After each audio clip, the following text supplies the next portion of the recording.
Cap sur le monde, 3 journées avec plus de 100 carnétistes des 4 coins du globe, pour un moment unique toujours, de découverte et de partage dans la plus grande manifestation du genre.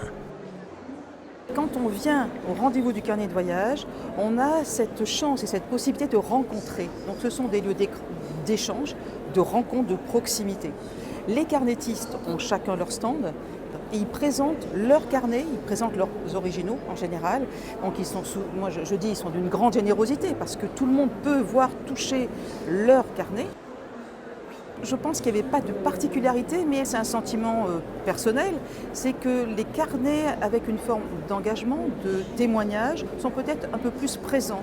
Et je pense que de toute façon, le carnet est un peu le reflet de l'air du temps, c'est-à-dire de notre actualité, de ce qui se passe dans notre monde, dans notre quotidien.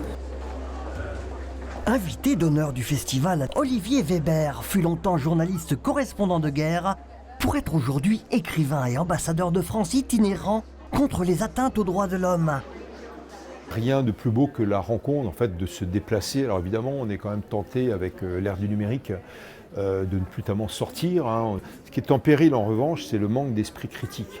Et je constate aussi que les jeunes sont souvent en demande d'esprit critique, et heureusement d'ailleurs.